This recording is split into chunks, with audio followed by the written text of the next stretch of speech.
The 9th floor of Toronto's Hargrove Medical Centre did not belong to the hospital. Not really. Everyone on staff knew it, even if no one said it out loud. The private wing had its own elevator, its own dietary team, its own security rotation that changed every 6 hours like clockwork. The nurses assigned there were screened, vetted, and paid 3 times the standard rate. And they were expected, above all else, to ask no questions. Rowan Ellery had needed the money. That was the honest truth, and she had never been good at lying to herself. At 26, she had a nursing degree from Western, $42,000 in student debt, and a mother in Kitchener whose dialysis appointments were eating through what little savings remained. The position on the 9th floor had come through a recruiter she'd never met in person, a phone interview, a background check that felt more thorough than anything a hospital had a right to conduct, and then a number with more digits than she'd expected. She'd said yes before she'd finished reading the contract. She told herself it was temporary. 6 months, maybe 8, just until the debt was manageable. That had been 4 months ago. The patient in room 902 was a little girl named Sophia, 8 years old, dark-haired, with the serious brown eyes of someone who had spent too much time around adults and not enough time being a child. She had been admitted 3 weeks earlier with what the official chart listed as a viral respiratory infection with secondary complications. Rowan had accepted this diagnosis the way you accepted weather, something given to you that you didn't choose. But Sophia wasn't getting better. She wasn't getting worse in any dramatic way. Her fever would spike, come down, spike again. Her appetite fluctuated. Some mornings she was alert and would ask Rowan to read to her from the battered copy of Anne of Green Gables that sat on her bedside table. Other mornings she was so exhausted she could barely turn her head. The attending physician, a polished, grey-templed man named Dr. Harlan Price, reviewed her charts each day with an expression of careful neutrality and adjusted her medications in small increments that never seemed to add up to anything. Rowan had been a NICU nurse before this. She knew what a child fighting to stabilize looked like.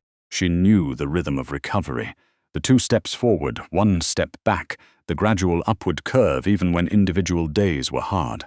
What she saw in Sophia was different. It was a flat line dressed up as fluctuation, progress that reset itself every 72 hours as reliably as a tide. She started keeping her own notes in the 3rd week. Not in the official system. She wasn't foolish enough for that. In a small notebook she kept in her bag, she wrote down Sophia's vitals each time she took them, the timing of the spikes, the exact hours when the girl's energy seemed to drain away. She wrote down which medications were administered when, cross-referenced with the fluctuations. She wasn't sure what she was looking for. She only knew that something was wrong in a way that the charts didn't capture. The girl's father came every evening at 7. His name was Lev Zolotov, and Rowan had known who he was before she'd taken the job. Anyone in Toronto who read a newspaper knew the name, even if what they knew was incomplete, carefully curated, laundered through layers of legitimate business holdings and charitable foundations. He was 44, broad-shouldered with close-cropped silver hair that had gone that color far too young and never been dyed back. He wore expensive suits that he somehow made look utilitarian. He shook hands the way men shook hands when they were accustomed to other men flinching first.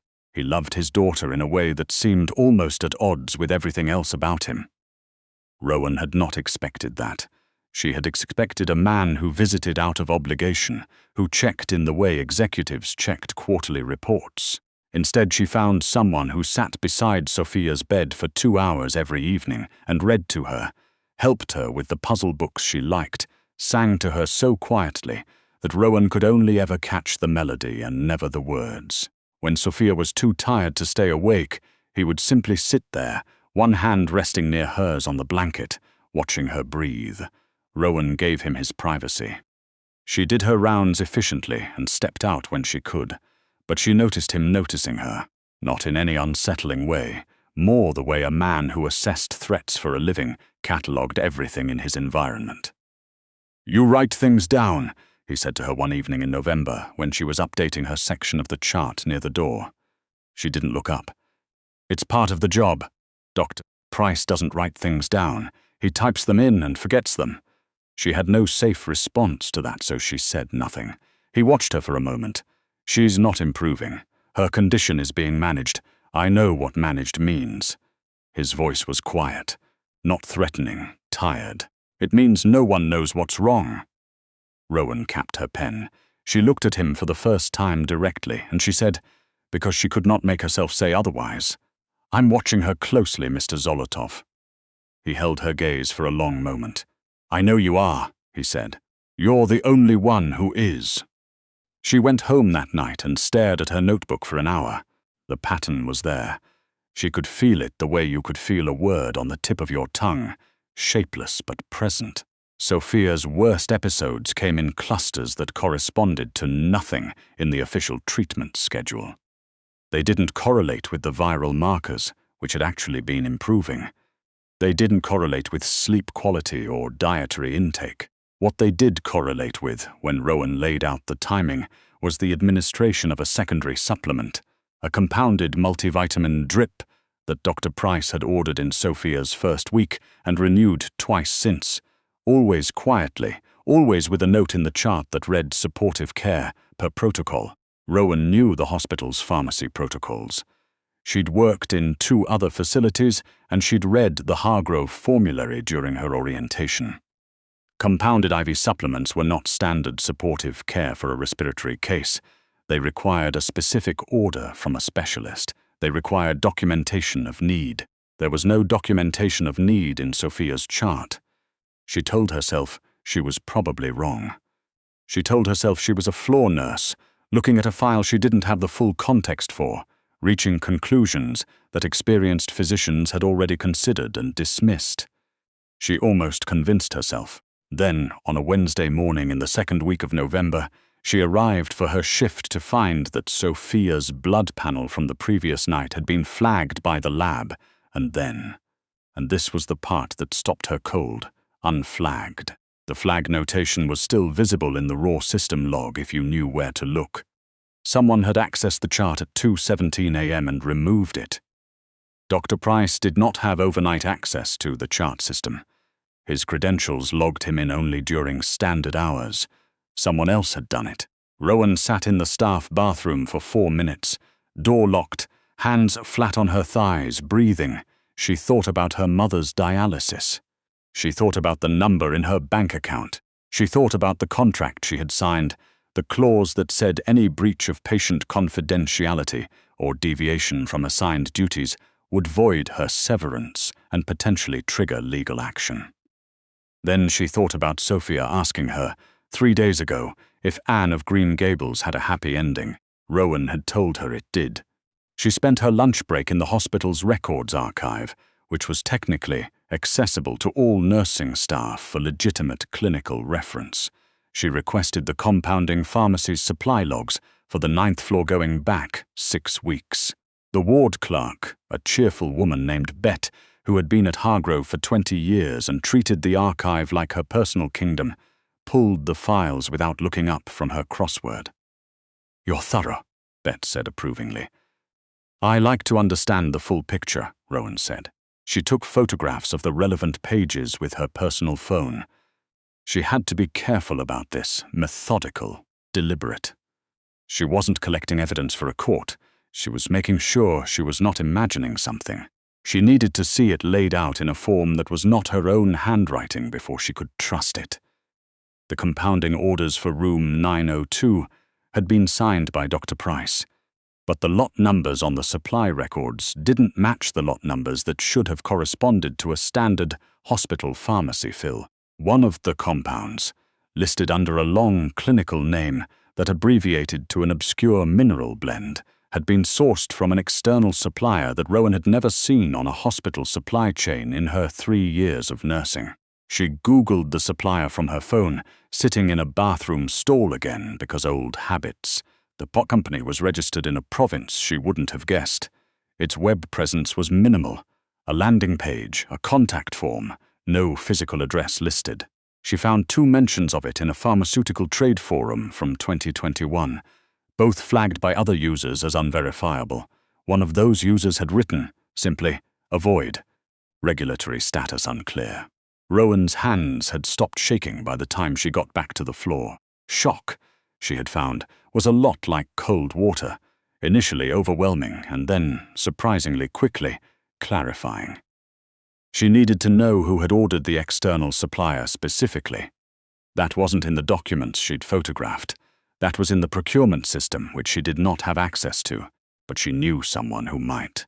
Jess Okafor had been Rowan's roommate in second year at Western, before transferring to Toronto to finish her degree.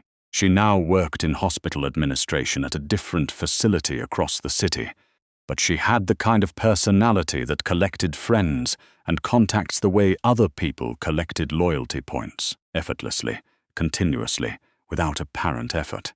Rowan texted her from the parking garage at the end of her shift. "Hey, I need to talk to someone who understands hospital procurement. Not for my job, for something I'm trying to understand.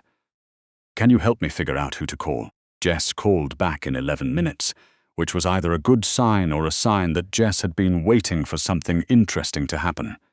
"Tell me everything," Jess said. "I can't tell you everything." "Tell me enough." Rowan told her enough. She left out the name of the facility and the name of the patient. She described what she'd found in abstract terms: an external supplier, a discrepancy in lot numbers, a chart modification at 2 a.m.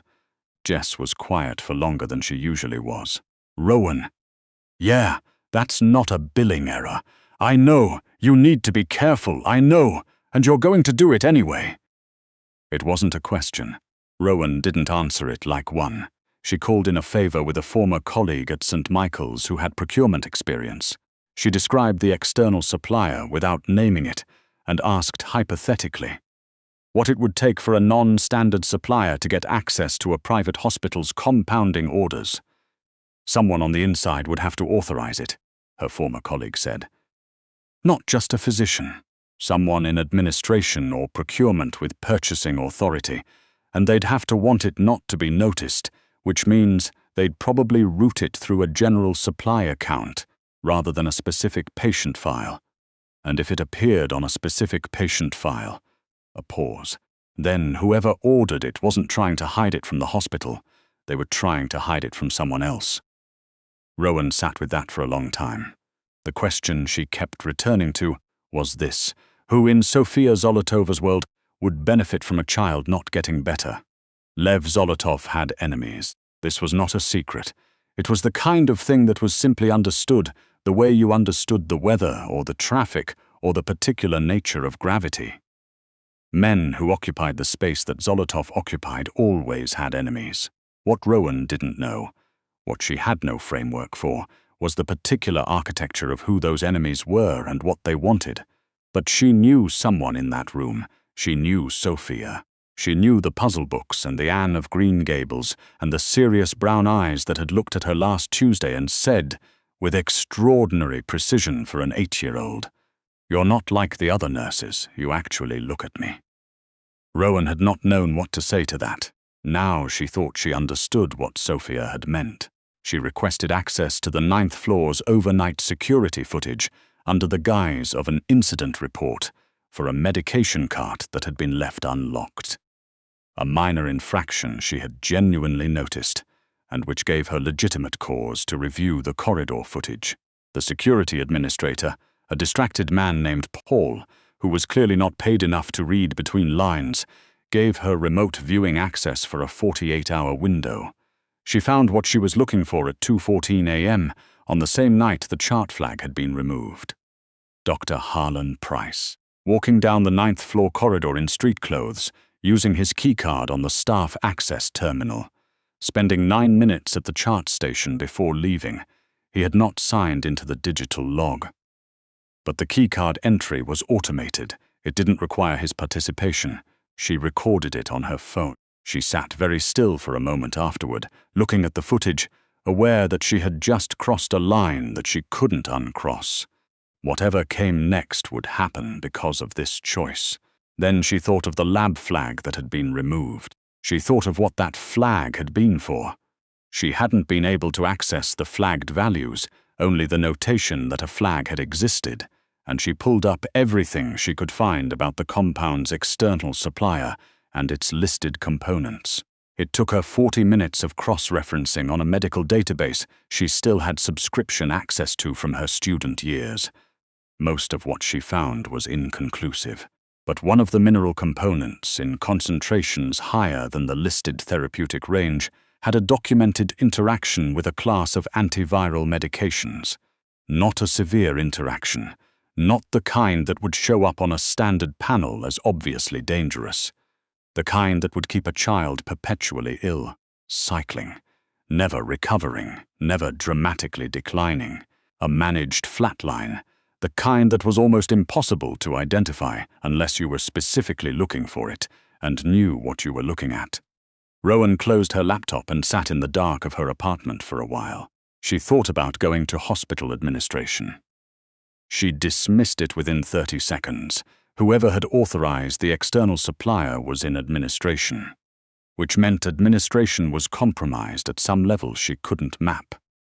She thought about going to the police. She thought about what that would look like. A floor nurse with photographs taken on her personal phone, security footage recorded on the same, and a theory about a medication interaction that she could construct, but that would need a toxicologist to confirm. She thought about what happened to the people who brought incomplete cases to institutions designed to move slowly. And she thought about the 9 minutes Dr. Price had spent at that terminal at 2:14 a.m. He wasn't worried enough to be completely careful. That meant he didn't think anyone was watching closely enough to catch him. Rowan had one advantage. She was the only person in this building who had been watching Sophia for closely enough. She decided to give herself 24 hours, not to gather more evidence. She had, she thought, as much as she was going to get through the channels available to her, but to think clearly, to sleep if she could, to make sure she was acting from clear-headed assessment and not from the particular adrenaline that masqueraded as courage. She slept 4 hours. It was more than she'd expected. The next evening, she requested a private meeting with Dr. Price under the pretext of a medication administration question for room 902. He agreed without hesitation, which told her something about how confident he was. They met in the small conference room at the end of the 9th floor corridor. He sat down across from her, with the relaxed posture of a man who had never, in his professional life, been held accountable for anything he hadn't volunteered to be held accountable for. "What's the concern, Nurse Ellery?" Rowan placed her notebook on the table. Then she placed a printed summary, careful, clear, organized, of everything she had found, the lot discrepancies, the external supplier, the compound component, the chart access at 2:14 a.m. She placed it face up in front of him and watched his face as he read the first 3 lines. He stopped reading after the 3rd line. "You should be very careful," he said quietly, "about what you think you're doing." "I've been careful," Rowan said. "That's actually what this is. You don't understand the situation you're in." "I understand it well enough." She kept her voice even. She had practiced this, not the words, but the evenness. "What I understand is that a child has been kept sick deliberately for at least 3 weeks. I understand that you've been facilitating it, and I understand that whoever asked you to do this isn't powerful enough to protect you from what happens when this becomes public." He looked at her for a long moment. The relaxed posture was gone. "What do you want?" he asked. "I want Sofia Zolotova discharged from your care. I want her transferred to a pediatric specialist of her father's choosing outside this facility, today. And I want the compounding order cancelled and documented with a clinical note citing—" She paused. "A review of the treatment protocol. And if I do that, then you have a chance to figure out your next steps. If you don't, I'll be having a different conversation tonight, not with hospital administration." She let that sit. She watched him understand what she meant. The silence lasted long enough to be uncomfortable. Then Dr. Price picked up the printed summary, folded it once, and put it in his jacket pocket. "I'll put in the transfer order this afternoon," he said. His voice had changed, flatter, older somehow. "The compounding order will be flagged for review." Rowan stood. "I'll be checking." She walked out of that conference room with her heart hammering so loudly she was half convinced it was audible, and she went to the supply room and stood with her back against the shelving for 2 full minutes before her breathing steadied. She had recorded the meeting on her phone, in her pocket, from the moment she'd sat down. It wasn't elegant, it wasn't a legal proceeding, but it was a recording of a physician agreeing on audio to alter a patient's treatment plan in response to a clinical summary of what she had found. And that summary documented everything. Combined with the rest of what she had assembled, it was enough. Enough to take somewhere that mattered if it came to that. The transfer order was in the system by 4 o'clock. Lev Zolotov arrived at 7, as he always did. He stood in the doorway of room 902 looking at Sophia, who was sitting up straighter than she had in days. The compounding drip had been discontinued that afternoon, and Rowan had watched the girl's color begin to change within hours in a way that felt like watching a window open. And then he turned to look at Rowan, who was at the chart station nearby. He crossed the corridor in 4 steps and stopped in front of her. Rowan held her ground. She was not a woman who retreated easily, and she had spent 24 hours steeling herself for this part, which she had understood was coming. "She's being transferred," he said. It wasn't a question. "Yes." Dr. Price filed a clinical review. "Yes." He looked at her for a long moment. The silver-haired, broad-shouldered man who had everything, who could acquire anything, who could make problems disappear in ways she preferred not to think about too specifically. He looked at her the way he'd looked at her when she'd said, "I'm watching her closely," like he was recalibrating something. "You know what happened," he said. Not an accusation, a statement, carefully made. "I know enough," she said. "You should have your people verify the rest independently. There's someone in administration and a physician who made decisions about Sophia's care that weren't in her best interest. You'll want to understand why and who instructed them." He was quiet. His jaw worked slightly. "Did you know?" he said finally. "When you took this job?" "No." "Why did you do this?" She thought about several answers. She settled on the one that was true. "Because she asked me if Anne of Green Gables had a happy ending." He didn't say anything for a moment. Something moved across his face that she hadn't seen there before. Not the grief she'd observed when he watched his daughter sleep. Not the careful control that governed everything else. Something rawer and more unguarded. "It does," he said quietly. "Have a happy ending. I told her that." He nodded once, slowly. "Wait here," he said, and she wasn't sure if it was a request or something else, but she waited. He was with Sophia for 40 minutes. When he came back out, the careful control was in place again, but it fit differently, sat differently on him. Lighter, perhaps, he asked her. She understood this as asking, even if the phrasing didn't match the conventional form, to stay on as Sophia's private nurse through the transition to the new specialist. Not at the Hargrove rate, at a rate she declined to share with anyone, which turned out to be sufficient to clear the remainder of her student debt and fund her mother's dialysis for the next 3 years without her mother needing to worry about it once. She was not naive enough to think this came without its own complications. She was not naive enough to think that Lev Zolotov operated in a simple world, or that associating herself with him more permanently was without risk. She had thought about this too, in those 4 hours of sleep, but she thought about the woman who had taken this job out of desperation and spent 4 months telling herself not to look too closely. And she thought about the version of herself who had kept the notebook, who had sat in bathroom stalls, cross-referencing medical databases, who had walked into that conference room with a folded summary and a recording running in her pocket. Those 2 women were not the same woman. Sophia was transferred to a pediatric immunologist at Sick Kids on a Thursday in November. Within 2 weeks of the compounding order being discontinued and a proper treatment protocol beginning, her fever cycle broke. Within 3 weeks, she was asking her new medical team pointed and inconvenient questions that made them laugh despite themselves. Lev Zolotov's people found the administrative contact who had authorized the external supplier. They found the person who had paid that contact. It was, as these things tend to be, someone closer than expected and more ordinary than the story deserved. a rival in a business dispute that predated Sophia's birth, using a quiet and almost elegant method to apply pressure without crossing certain lines. Whether those lines were subsequently crossed in other directions was not something Rowan asked about, and not something she was told. She was Sophia's nurse through the winter.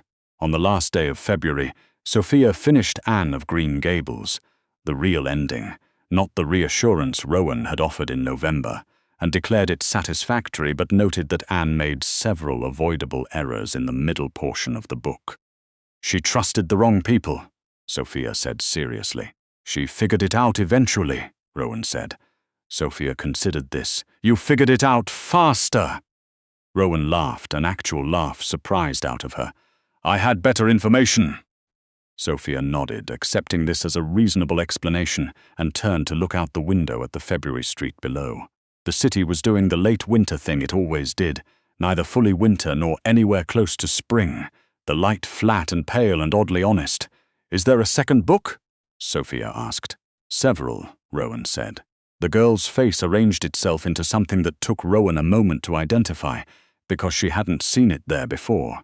It was uncomplicated happiness, the kind that doesn't brace itself. "Good," said Sophia.